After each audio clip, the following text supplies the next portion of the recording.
What's up, guys? David Jersey Man Repeat coming back at you for Sports Talk. Big 12 bowl game previews for this week. One of them started already. It's early first quarter on that one.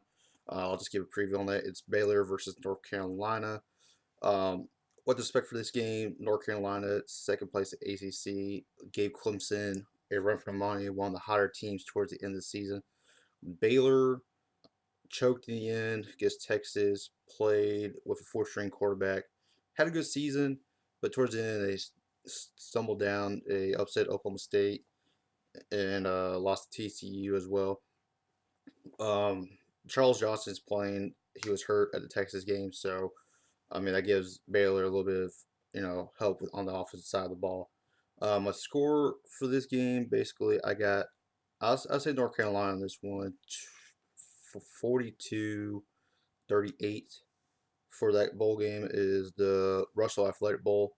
Uh, Basically, all the Big 12 bowl games start today, starting with Baylor. Next up tonight at 8 Central, 9 Eastern, the Advocare V100 Texas Bowl between number 20 LSU and Texas Tech. This is LSU started out great, and then stumbled after Alabama. Not looked so well. Lost to no, it was I think it was Ole Miss. Lost to Arkansas. Didn't look good. Leonard Fournette started dropping down pretty quickly. Texas Tech, one of those mid-average teams for the Big 12.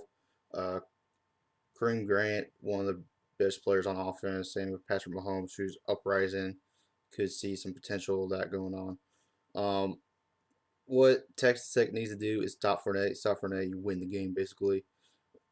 Fortunately, Texas Tech has been having problems stopping the run, allowing two 200 yard rushers, not 100, 200 yard rushers.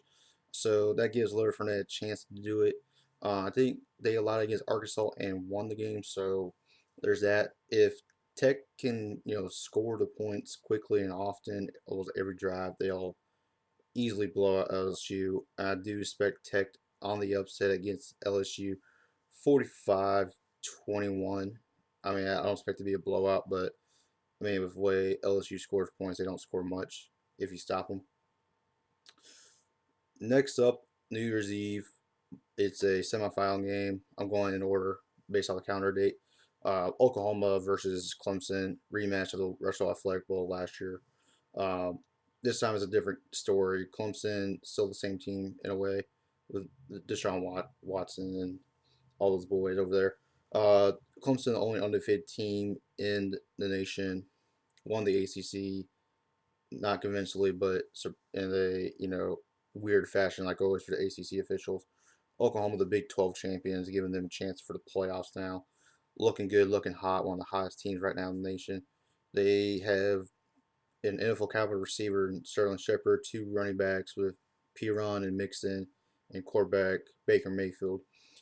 What Clemson needs to do to stop Oklahoma is, either stop the running game or stop the pass game. Yes, if you stop one, you'll slow down Oklahoma in a way to where they're one dimensional. If you stop for Oklahoma, it's containing Deshaun Watson. If you get him slowed down enough to where he's not making big plays, if you contain him on the edges, get Eric Striker out there as the outside linebacker doing that. If you contain him on the edges, he'll do good. They'll do good enough to stop him.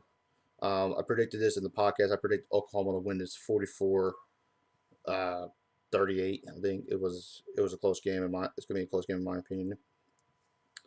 Then New Year's Day, it's the last bowl game that night. The All-State Sugar Bowl between Oklahoma State and Ole Miss. Ole Miss beat Alabama, and then once they beat them, they went downhill. Lost three games, one against a Arkansas team and a couple others. But the best player on defense got suspended. It's just a matter of whether Ole Miss is ready to go for that game.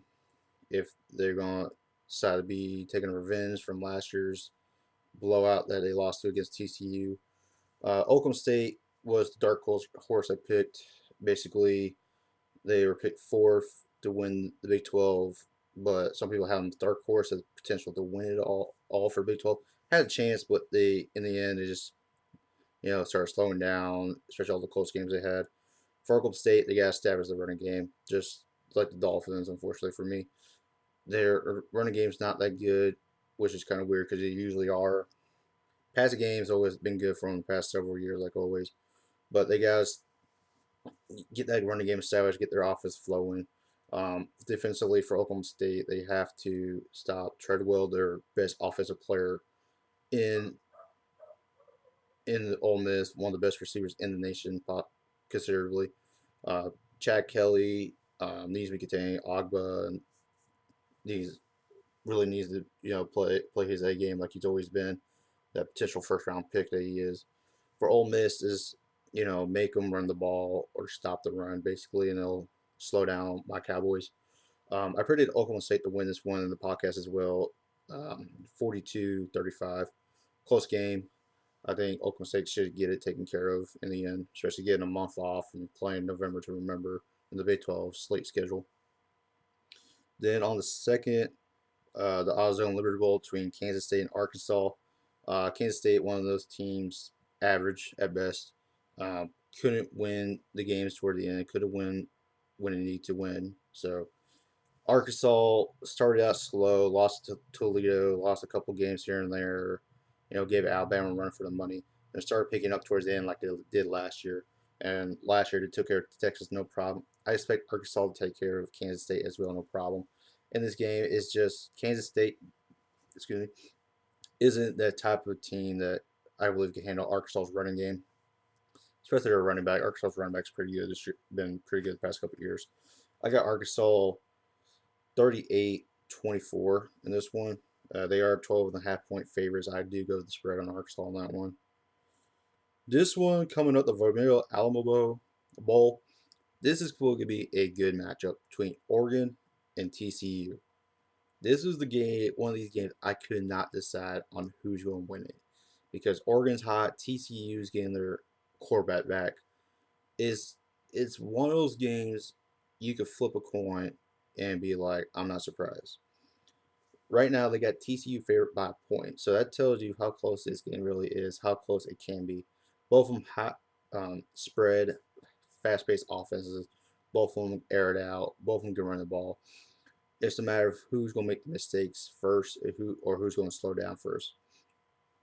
Oregon started getting hot towards the end and kind of slowed down. Same for TCU with their big loss against Oklahoma State, and then lost a close one to um, Oklahoma, and then beating Baylor in the end.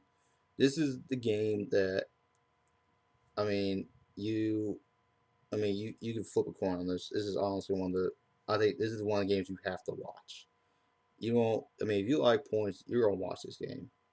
I don't care what anybody says. Oh, these teams got no defense, and yet you're the ones who are watching this game, enjoying the heck out of it, trying to see who's going to stop whom first, who's going to score those points, who's going to reach those 50, 60, 70 points in this game.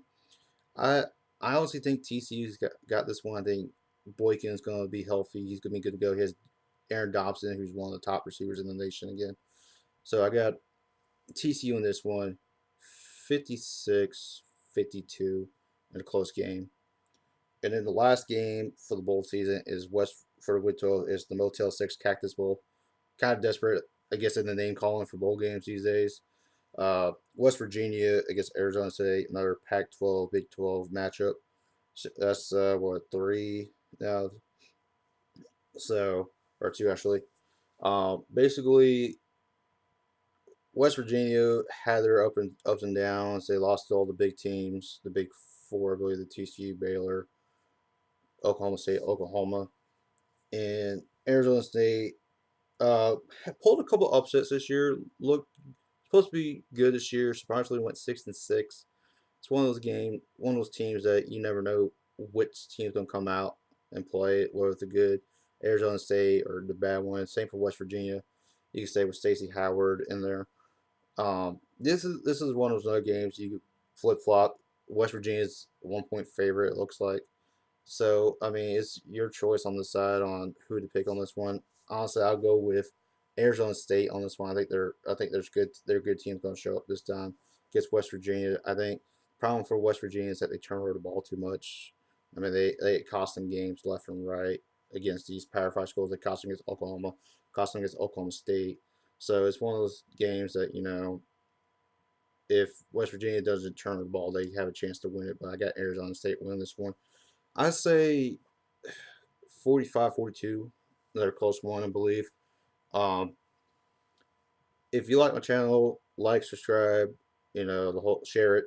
You like our group, Sports Talk. I mean, we're a great group of guys. We're now doing nominations for our ambassadors and stuff like that. But it's a great group of guys to talk about sports, debate with them. Won't be long until I start doing podcasts with Game Over Entertainment, the company I kind of play games with for fighting games. I'm probably start doing some streaming here. I mean, streaming later on. So it's one of those things that continue to watch my vids, continue to see more improvements of what I can do on it.